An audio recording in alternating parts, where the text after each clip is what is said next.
What we're about to listen to is a prompt, uh, a clip from the Code Media Conference.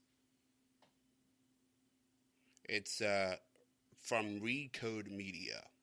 It's an interview between Kara Swisher and Peter Kafka, two mainstays, honchos over at Recode Media, who runs the Code Media Conference, and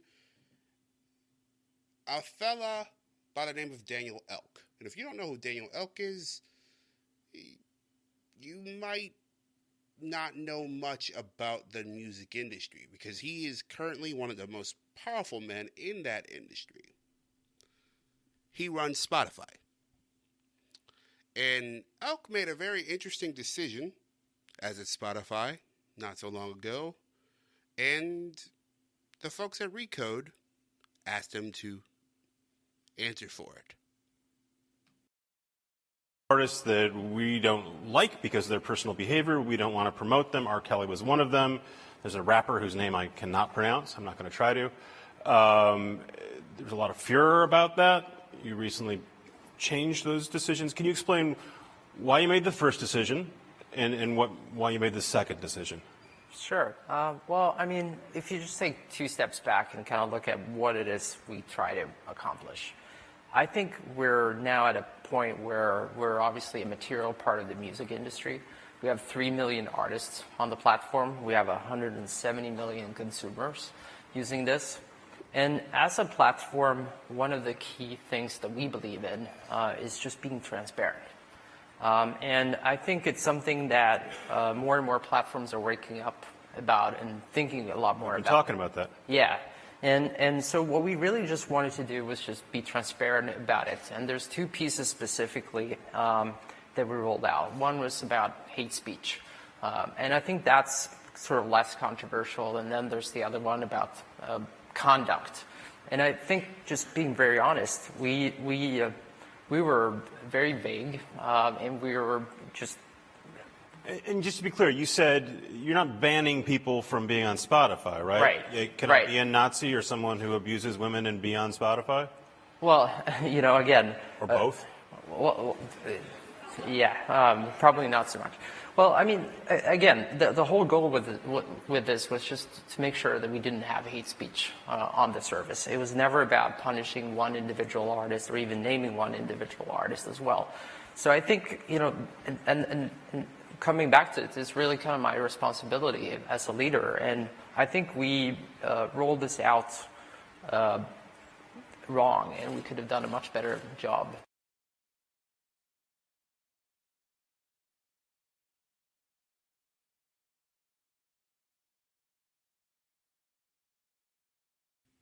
The only one who found this statement odd.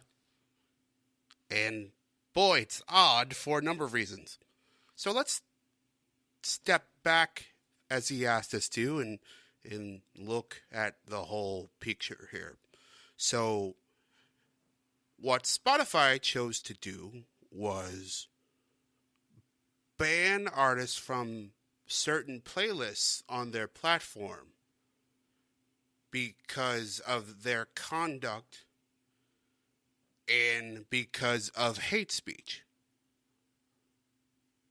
Not all artists that exhibit this sort of conduct, but a few. Two in particular, XXXTentacion and R. Kelly.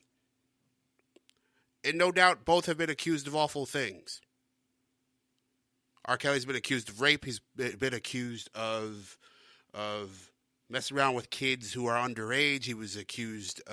He's currently being accused of running a harem out of his mansion. XXXTentacion has been accused of assault, starting a riot, and many, many, many awful things.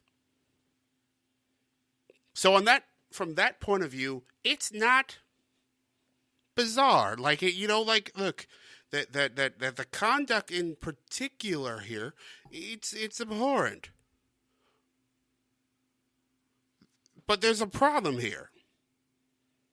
There's a lack of due process. And I think it's speaks to the larger culture at the moment where there's a lack of due process, and that R. Kelly's never been convicted of any of these things. So you as a corporation are taking that upon yourself to punish him for a crime that he has not been convicted for. So even as a corporation, you can do that. I wouldn't argue that you can't do that.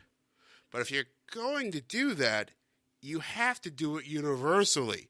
You can't just choose, you can't just cherry pick here that R. Kelly and R. Kelly's conduct and potential conduct, just conduct he's been accused of, in this case,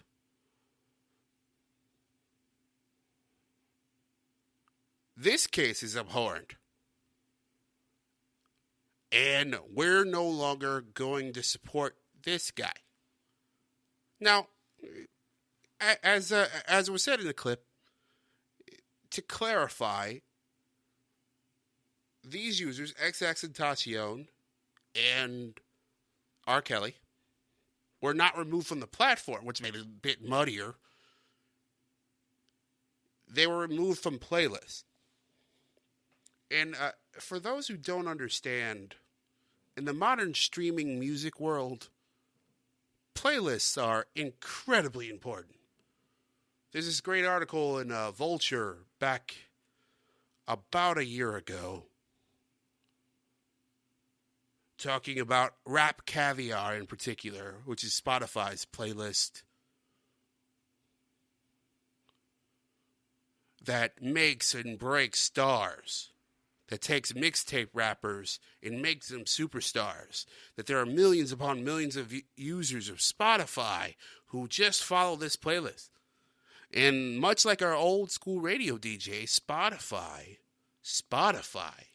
chooses whether these guys are highlighted or not. One of the most, well-known things about the modern music world is that the amount of money garnered by musicians has dropped like a rock. And as the importance of these platforms have gone up, as the importance of these playlists have gone up,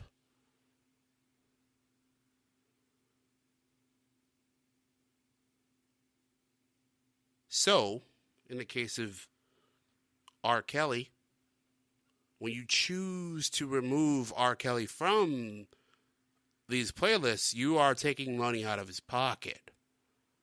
Typically.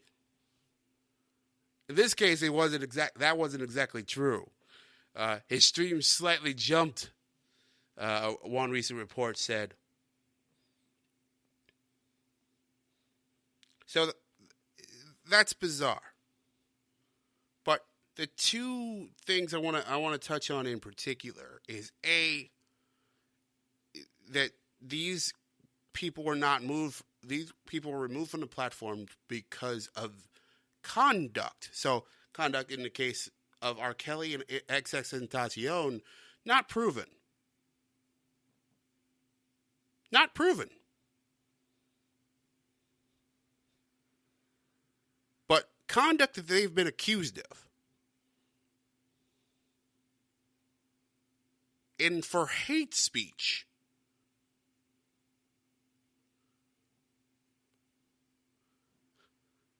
So, I love hip-hop. I really do. I listen to a lot of it. But boy, if these guys are gonna be policing hate speech in music,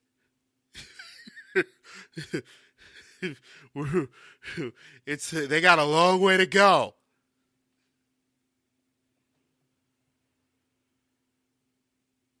It can't just start with R. Kelly or XXXTentacion.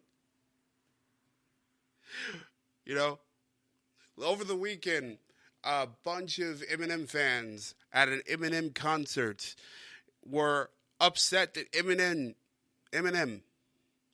use realistic sounding gunfire at his shows. That it came off too violent. This is a man who rapped about ripping his mother apart and painting the florist with her blood. By the way, that guy's still on Spotify. That guy's still on playlist. And there's been no threat to take him off Spotify. None whatsoever. He's been accused of domestic violence.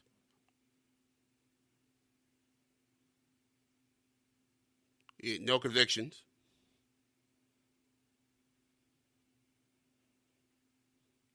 He's rapped about everything from killing men, killing women, from putting a pistol to his girlfriend's head and being glad he took the bullets out of the gun because he would have killed her.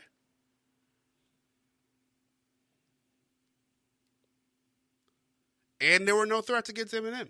None whatsoever. So, what's hateful? Also, what's hateful conduct?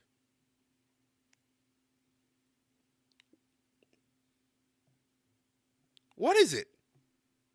So conduct. So is it conduct in the music? Is it conduct in your real life? What is it? What are you gonna do? You gonna start a department where people are going to track the artists, the life of each artist on your platform? Or is it just the high profile stuff like R. Kelly or XXXTentacion? Oh, so it's the high profile stuff. Both of them have made headlines in the last few months.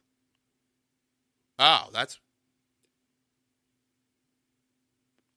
this is dangerous territory for any platform. When we're now policing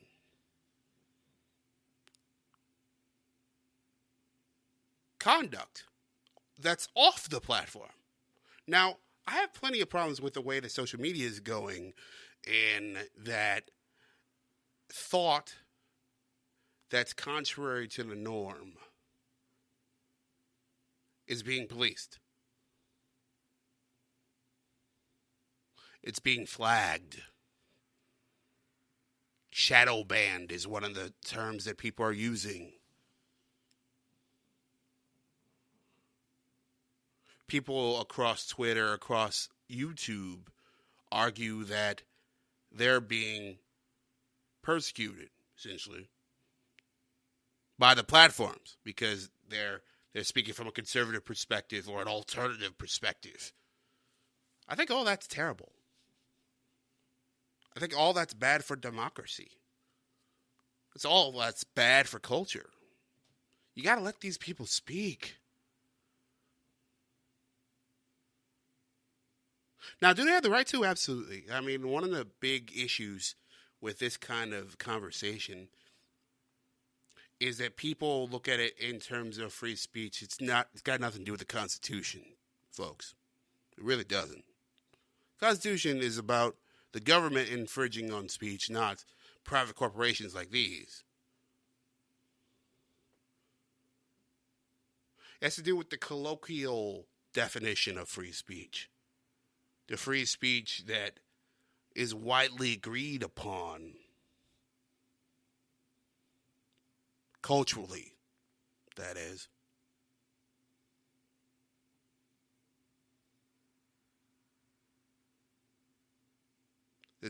That we can express ourselves.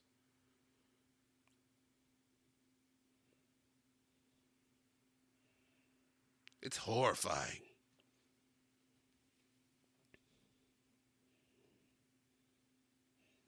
So to get into the conduct side, it's not just Eminem who has committed these thought crimes or actual crimes that have been accused of these crimes. It's everyone from Tupac to Hank Williams. Ike Turner, notoriously. Are we going to retroactively go through every playlist and decide whose conduct allows us to be on the biggest music platform in the world today, and which ones are not? Clearly not. Because after a backlash, after people like Steve Stout and Top Dog from Top Dog Entertainment, he's the top representative of Kendrick Lamar's record label, spoke up and said, what the hell? What is going on? And Spotify relented. As Daniel Elk said, they were vague. Hateful conduct and hate speech? What is it?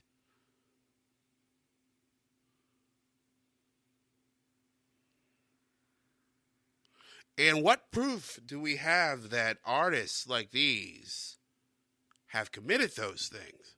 What definition are we using?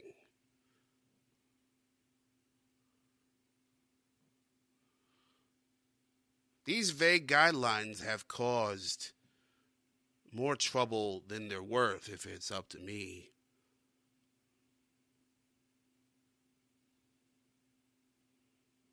If we're up to me, it'd be a free-for-all of thoughts.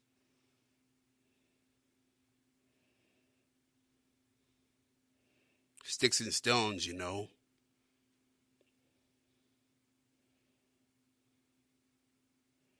But apparently that's over these days. So, this isn't a moral issue so much as it is a fairness issue.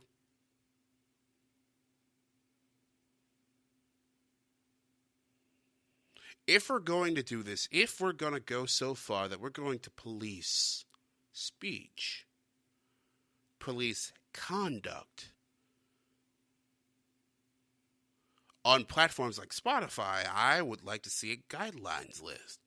And boy, that list is going to be long. You can't just have a slight outline. You got to have a long, thick list expressing everything that's okay and what's not okay. And then you got to figure out how to police it. That's why Spotify got way more than it bargained for. That's why it's already over before it started.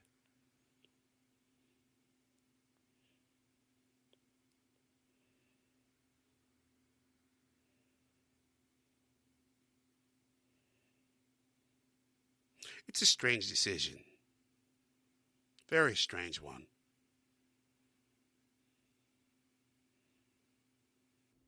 This has been the Evening Paper. I'm James Brown. And for now, I bid you good evening.